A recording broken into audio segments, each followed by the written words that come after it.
One might engage in actions that harm themselves and those around them, and perhaps the practice of magic and its acts are among the most evil things humans have done. Some stories reflect the tragedy caused by such actions on innocent souls, like the story of Roland Doe. Roland, a 14-year-old boy, lived with his mother, grandmother, and some siblings in his grandmother's house.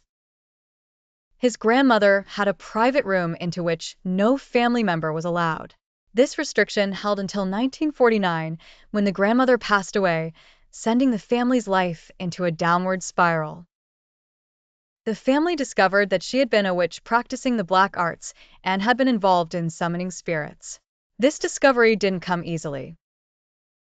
They experienced many eerie occurrences, starting with muffled sounds within the home's walls and taps on the walls, especially around midnight. Dark shapes and figures began to appear intermittently, witnessed by every family member.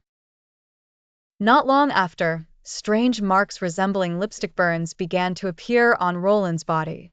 His mother, not waiting any longer, took him to the priest, who advised her to light candles in the house and place holy water beside them at night. Following his advice initially brought peace, but the situation worsened when the candles extinguished and the holy water spilled, as a table flew across the room and crashed into the wall.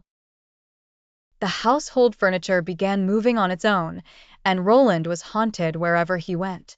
His school desk moved in front of his classmates, causing terror among his peers and teachers, leading his mother to stop sending him to school. She took him to several hospitals for treatment, but the situation escalated, frightening many more people. The matter reached Archbishop Joseph Ritter, who tasked Father Bowdern with performing an exorcism, accompanied by psychiatrist Dr. Jesuit. They arrived early at Roland's house, staying there until he fell asleep. They entered his room, Father Bowdern reciting prayers and placing a special cross under Roland's pillow before leaving and closing the door behind them.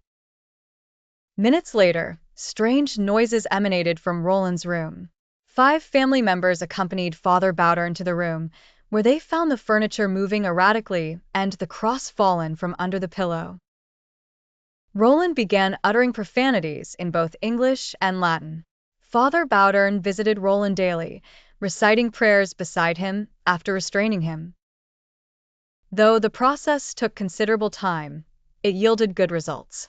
The symptoms of possession began to fade, and Roland returned to his normal self. This true story gained immense popularity in the West, inspiring writers and producers to adapt it into successful books and films, adding dramatic touches.